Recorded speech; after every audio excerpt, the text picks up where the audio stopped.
जय हिंद बच्चों। कैसे हैं आप सब? आशा करती हूँ आप लोग खूब स्वस्थ हैं और अपनी पढ़ाई में सब लोग व्यस्त हैं बच्चों। तो आइए हमारे क्लास जो 12 के बच्चे हैं, वो जो शेष पाठ रह गया था बच्चों, 13 श्लोक नंबर 13 से हमने ये देख लीजिए। एक बार थोड़ा सा आप दोहरा लीजिए। ये देखिए, यहाँ तक हमने नेक्स्ट पिछले क्लास में हमने पढ़ा दिया था बच्चों। अब आइए इस क्लास में, ये भी थोड़ा इम्पोर्टेंट है, आपके मॉडल पेपर में हमने इसको भी पाया है। देख, तो ये भी चीजें हैं, थोड़ा सा इम्पोर्टेंट लग रहा है, इसलिए इसको भी थोड़ा पढ़ लेते हैं और फिर आगे बढ़ते हैं। तो चलिए इसमें देखते हैं। व्यतिस व्यतिसजति पदार्थानान्तरः कोऽपि हेतुः न खलु बहिरूपाधीन प्रियतः संसर्यन्ते। विकसित ही पतंगस्योदये पुंडरीकं द्रवति चा हिम रसमाद उद्गते चंद्रकांतः। तो अब इसका अर्थ देख लीजिए बच्चों। अर्थ को देखकर आसानी हो जाती है थोड़ा समझने में। व्यतिस जति मिलाता है, अंतरः आंतरिक, कोपि कोई भी, को अपि कोई भी, हेतु कारण, बहिरूपाधीन बाह्य कारणों पर, संश्रयन्ते आश्रित होता है, विकसति खिलता है, पतंगस्योदय सूर्य के उदय होने पर, पुंडरीकम कमल द्रवती पिघलती है, हिमरसमाद उद्गते अर्थात चंद्रमा के निकलने पर। तो आप इसको जानते हैं बच्चों, इसका जो क्या कहते हैं संदर्भ अब पूर्वत रहेगा। अब अनुवाद देख लीजिए, पिछले क्लास को भी देखिएगा बच्चों, तभी ये पूरा क्लास कंप्लीट होगा आपका। और पिछले क्लास में कई पंक्ति मोस्ट इंपॉर्टेंट है, तो उसको अवश्य देखिएगा। जाइएगा डिस्क्रिप्शन बॉक्स में और संस्कृत अनुवाद मॉडल पेपर करके लिखा हुआ है बच्चों, तो वहां पर आप सर्च करके पढ़ लीजिएगा। आपकी परीक्षा है, इसलिए आपका ऑप्शन और कोई अन्य नहीं है, बस निरंतर दोहराते रहिए, पढ़ते रहिए। तो देखिए बच्चों, यहाँ पर अनुवाद देख रहे हैं आप। पदार्थों को मिलाने वाला कोई आंतरिक कारण ही होता है। निश्चय ही प्रीत प्रेम बाह्य कारणों पर निर्भर नहीं करती। जैसे कमल सूर्य के उदय होने पर ही खिलता है और चंद्रकांत मणि चंद्रमा के उदय होने पर ही द्रवित होता है। तो बस मात्र इतना इसका क्या कहते हैं अनुवाद है बच्चों। ये पूरे 7 अंक का है। इसका आप स्क्रीनशॉट ले लीजिए और इसको कई बार दोहरा लीजिएगा। परीक्षा की दृष्टि से आपको थोड़ा इम्पोर्टेंट ये भी है, 2020 में भी आया हुआ है। चलिए, तो अब चौथे श्लोक पर हम लोग चलते हैं। मोस्ट इम्पोर्टेंट है ये भी परीक्षा के ध्यान में रखते हुए। निंदतु नीत निपुणा यदि वा अस्तुवन्तु लक्ष्मी अस्माविशतु गच्छतु वा यथेष्टम् अद्यो वा मरणमस्तु युगान्तरे वा न्यायात् पथः परविचलन्ति पदम न धीरः। निदन्तु मतलब निंदतु अर्थात निंदा करे। नीत निपुणः नीत में दक्ष, निपुणा माने कुशल दक्ष। अस्तुवन्तु स्तुति करें, प्रार्थना करें। यथेष्टम इच्छा अनुसार, अपनी इच्छा अनुसार। अद्यो आज ही, अद्य यो मतलब ही और अद्य मतलब आज। अद्यो आज ही। न्यायात न्यायोचित, पथः मार्ग से, पर विचलन्ति अर्थात डोलते हैं, पदम पग भर। तो आइए अनुवाद को हम लोग देखते हैं। नीत में दक्ष लोग निंदा करें या स्तुति, चाहे लक्ष्मी आए या स्व इच्छा से चली जाए, मृत्यु आज ही आ जाए या फिर युगों पश्चात, धैर्यवान मनुष्य पुरुष न्याय पथ से थोड़ा भी विचलित नहीं होते। इस प्रकार यहाँ ये बात बताया गया है कि धीरज धारण करने वाले लोग कर्म पथ पर अडिग होकर चलते रहते हैं जब तक उन्हें लक्ष्य की प्राप्ति न हो जाए। तो ये रहा आपका 14 नंबर का। इसको आप देखिए बच्चों, स्क्रीनशॉट ले लीजिए। चलिए आपको मिलते हैं ये नेक्स्ट श्लोक पर, श्लोक नंबर 15। चलिए यहाँ पर इसको पढ़िए पहले। राक्षसी माहु वाचमो वाष्म मुन मत दृप्तयो वाचमुन मत दृप्तयो सा योनिः सर्ववैराणां सा ही लोकश निर्ऋतिः। निर्ऋतिः, तो अब यहाँ पर अर्थों को देख लीजिए बच्चों। ऋषयः मतलब ऋषियों ने, राक्षसी मां मतलब राक्षसी कहा है, वाचम वाणी, उन मत दृप्तयो मतलब मत वाले और अहंकारी की, योनि उत्पन्न करने वाली, सर्व वैराणाम सभी प्रकार के वैरों को, लोकस्य लोक की, न निर्ऋतः अर्थात विपत्ति है। तो अब इसका अर्थ देखिए बच्चों, ऋषियों ने उन्मत्त तथा अहंकारी लोगों की वाणी को राक्षसी वाणी कहा है, जो सभी प्रकार के वैरों को जन्म देने वाली एवं संसार की विपत्ति का मतलब कारण या हेतु होती है। तो अब देखिए कितना छोटा है बच्चों, और ये इम्पोर्टेंट भी है, आप देख सकते हैं, आपकी कई परीक्षाओं में आया हुआ है, आने वाले भी साल में आ सकता है। तो अब चलिए थोड़ा सा हम लोग अध्याय 6 को देखते हैं।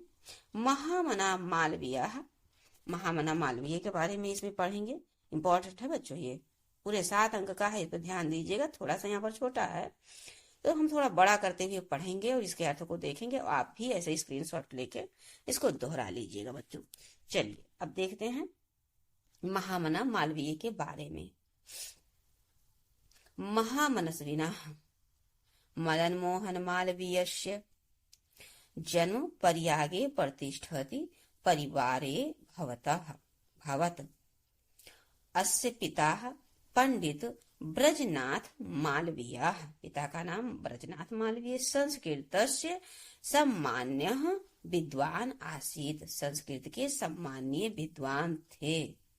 चलिए, अयम पर्यागे एवं संस्कृत पाठशालायां राजकीय विद्यालये म्योर सेंट्रल महाविद्यालये च शिक्षां प्राप्य अत्रैव राजकीय विद्यालये अध्यापनम् आरब्धवान्।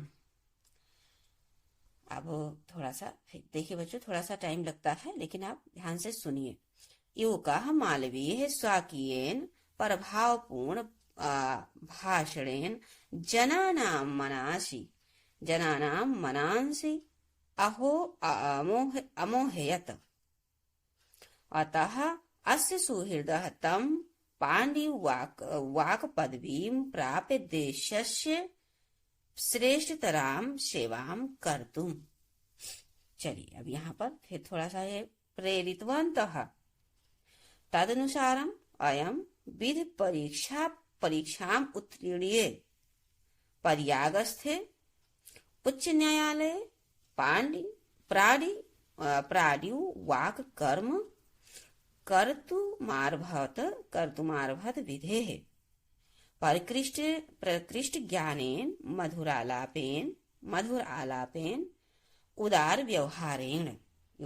व्यवहार से, तृतीय विभक्ति है बच्चों, चायम शीघ्रमेव मित्राणां न्यायाधीशानांच सम्मान भाजनम भवत।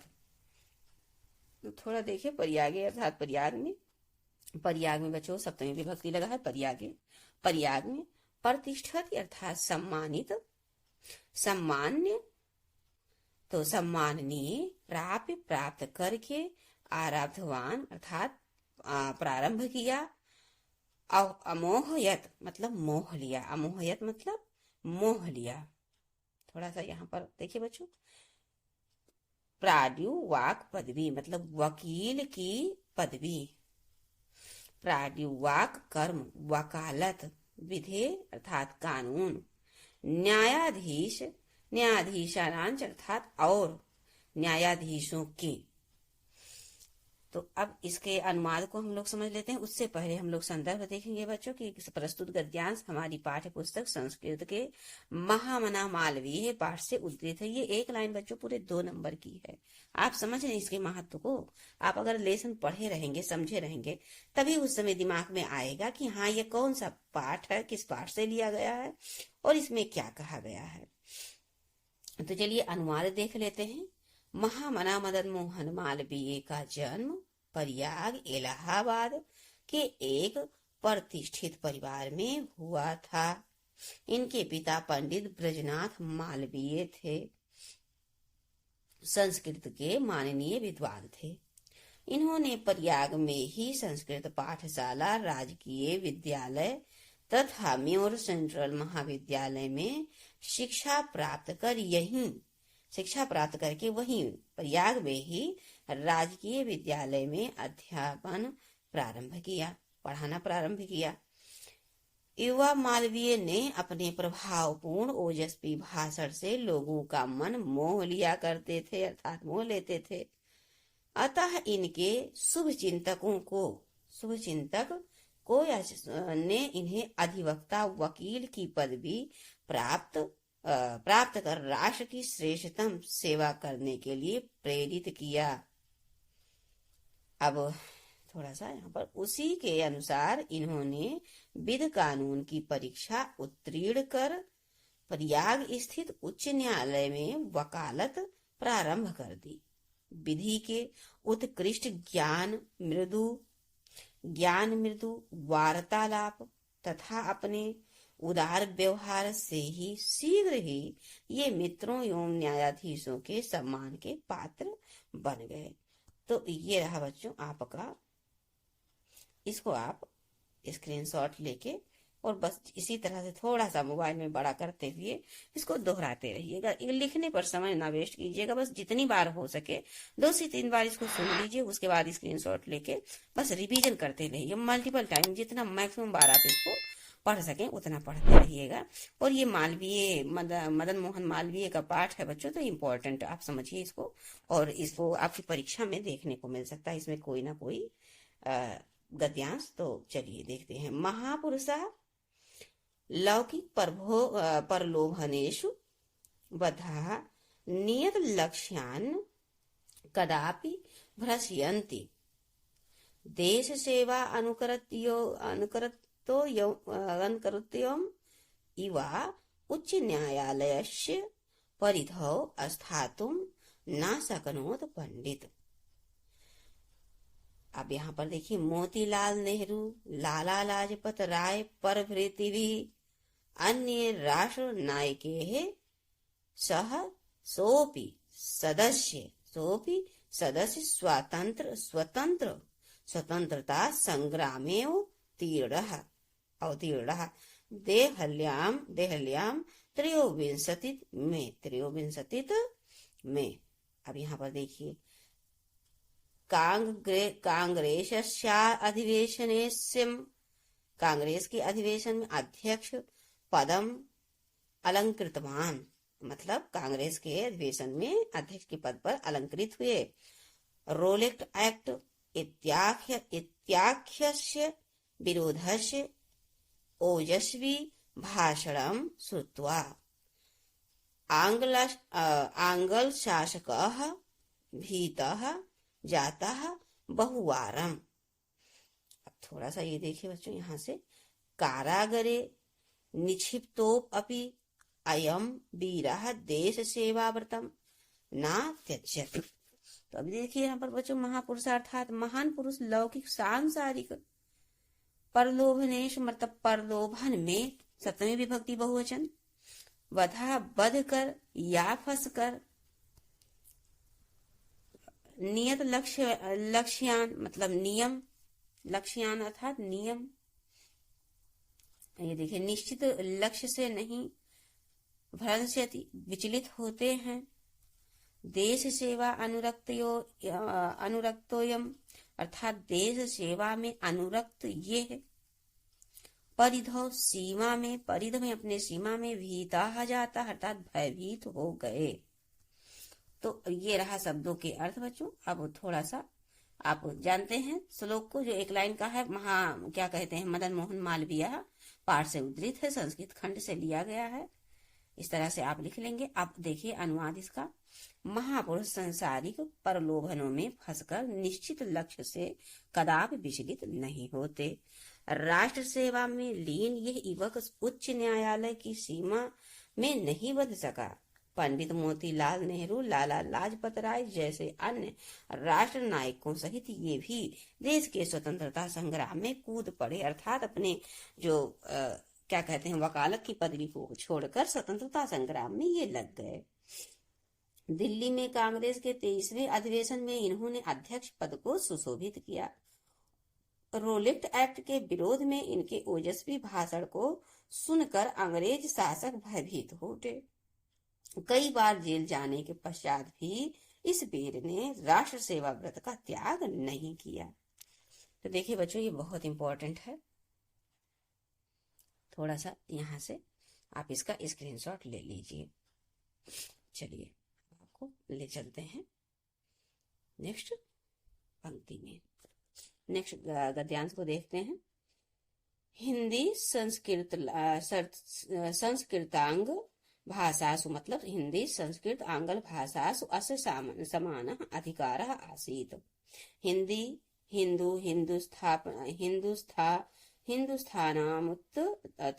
हिंदुस्थानामुत्थानाय अयं निरन्तरं प्रयत्नं करोत्। शिक्षायै देशे समाजे च नवीनः प्रकाशः उदेति। अतः श्रीमालवीयः वाराणस्यां काशी हिंदू विश्वविद्यालयस्य स्थापनं करोत्। अस्य निर्माणाय अयं जनां धनम आचयत, मतलब लोगों से धन को इकट्ठा किया इस विद्यालय को बनाने के लिए। जनाश महत् अस्मिन् ज्ञान यज्ञे परभूतम धनम अस्मै प्रायच्छन्। तेन निर्मितोऽयं विशालः विश्वविद्यालयः भारतीयानां दानशीलतायाः श्रीमालवीयस्य यशसः च प्रतिमूर्तिरिव विभाति। साधारण स्थितो कोशि जनः महत् उत्साहेन मनस्वितया पौरुषेण च असाधारणमपि कार्यं कर्तुं क्षमः इत्यदर्शयत् मनीषी मूर्धन्यः मालवीयः। एतद् अर्थमेव जनास्तं महामना उत्पाधिना